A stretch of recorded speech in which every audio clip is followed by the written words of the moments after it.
Hello అండి, welcome back to my channel. ఈరోజు మనం ఎగ్ ఫ్రైడ్ రైస్ ప్రిపేర్ చేసుకుందాం. చాలా టేస్టీగా ప్రిపేర్ చేసుకుందాం. ప్రిపేర్ చేసుకునే ముందు చిన్న రిక్వెస్ట్ అండి, నా ఛానల్ని ఇంకా సబ్స్క్రైబ్ చేయకుండా చూస్తున్నారు, ప్లీజ్ సబ్స్క్రైబ్ చేయండి. ముందుగా రైస్ని ఉడికించుకోవడానికి ఒక గ్లాస్ బాస్మతి రైస్ తీసుకొని కడిగి 3 గ్లాసుల వాటర్ని యాడ్ చేసుకొని దీనిలో 2 టేబుల్ స్పూన్ సాల్ట్, 2 బిర్యానీ ఆకులు, దాల్చిన చెక్క, అలాగే 5 లవంగాలు, 1/2 టేబుల్ స్పూన్ షాజీరా, 3 మరాఠీ మొగ్గ, జాజికాయ చిన్న ముక్క, 1/2 టేబుల్ స్పూన్ ఆయిల్, కొంచెం పుదీనా, అలాగే 1 టేబుల్ స్పూన్ అల్లం వెల్లుల్లి పేస్ట్ వేసుకుని ఒక్కసారి స్పూన్తో ఈ విధంగా మిక్స్ చేసుకొని స్టవ్ ఆన్ చేసుకుని ప్యాన్ పెట్టి రైస్ని ఉడికించుకుందామండి. మంటని హై ఫ్లేమ్లో పెట్టి ఉడికించుకుందామండి. రైస్ అనేది 90% కుక్ అవ్వాలి. ఈ విధంగా చెక్ చేసుకుని 90% ఉడికాక స్టవ్ ఆపేద్దాం.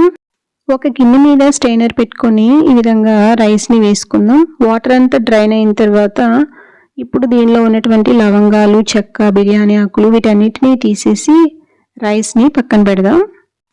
7 or 8 ఎగ్స్ తీసుకుందాం. వీటిని బ్రేక్ చేసుకుని ఒక గిన్నెలోకి తీసుకుందాం. ఎక్కువ ఎగ్స్ తీసుకుంటేనే ఎగ్ ఫ్రైడ్ రైస్ అనేది చాలా టేస్టీగా ఉంటుందండి. స్టవ్ ఆన్ చేసుకుని ప్యాన్ పెట్టి 5 టేబుల్ స్పూన్స్ ఆయిల్ వేసుకుని ఆయిల్ హీట్ అయ్యాక ఇప్పుడు ఈ ఎగ్స్ని ఆయిల్లో వేసుకుందాం. ఈ విధంగా వేసాక వీటిని ఏమి కదపకూడదండి, ఉడికే వరకు అలాగే ఉంచి ఇప్పుడు ఇంకో వైపు కూడా టర్న్ చేసుకుని ఉడికించుకుందాం. 2 వైపులా ఈ విధంగా ఫ్రై అయ్యాక ఇప్పుడు 1/2 టేబుల్ స్పూన్ పసుపు, 1/2 టేబుల్ స్పూన్ కారం, 1/2 టేబుల్ స్పూన్ సాల్ట్ వేసుకుని స్లోగా మిక్స్ చేద్దాం. ఎగ్ పీసెస్ అనేవి పెద్దగా ఉంటేనే ఫ్రైడ్ రైస్ అనేది టేస్టీగా ఉంటుందండి. బాగా మిక్స్ చేస్తే చిన్న పీసెస్ అయిపోతాయి అన్నమాట. ఈ ఎగ్స్లో కారం, పసుపు వేయటం వల్ల ఎగ్ స్మెల్ అనేది తెలియకుండా ఉంటుందండి.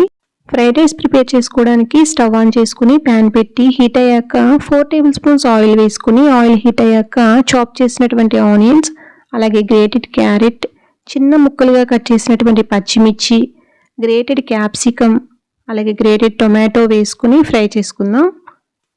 ముందుగానే క్యాబేజ్ వేయకూడదండి, క్యాబేజ్ ఫ్లేవర్ ఓవర్ అవుతుందన్నమాట. ఇవన్నీ ఫ్రై అయిన తర్వాత మాత్రమే క్యాబేజ్ వేసుకుని ఫ్రై చేసుకోవాలి. ఈ వెజిటబుల్స్ అన్నీ ఫ్రై అయ్యాక ఇప్పుడు గ్రేటెడ్ క్యాబేజ్ కూడా వేసుకుని ఫ్రై చేసుకుందాం. ఈ క్యాబేజ్ని 2 మినిట్స్ వరకు ఫ్రై చేసిన తర్వాత ఉడికించి చల్లార్చినటువంటి బాస్మతి రైస్ని కూడా వేసుకుని ఫ్రై చేసుకుందామండి. రైస్ని బాగా ఫ్రై చేసుకోవాలండి.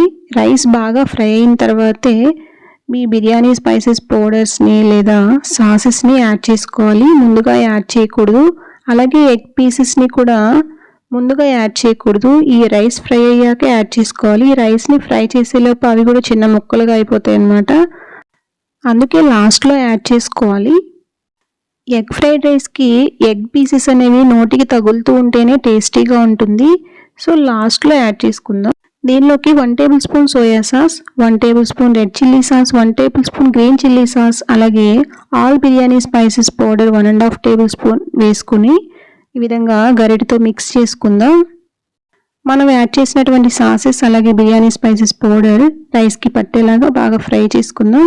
ఈ విధంగా బాగా ఫ్రై అయ్యాక ఇప్పుడు 1/2 టేబుల్ స్పూన్ సాల్ట్, అలాగే ఫ్రై చేసినటువంటి ఎగ్ పీసెస్ని, అలాగే చాప్ చేసినటువంటి కొత్తిమీరని కూడా ఈ విధంగా యాడ్ చేసుకుని మిక్స్ చేసుకుందాం. ఈ విధంగా ఒక 2 to 3 మినిట్స్ వరకు ఈ విధంగా ఫ్రై చేసుకుని స్టవ్ ఆపేద్దామండి.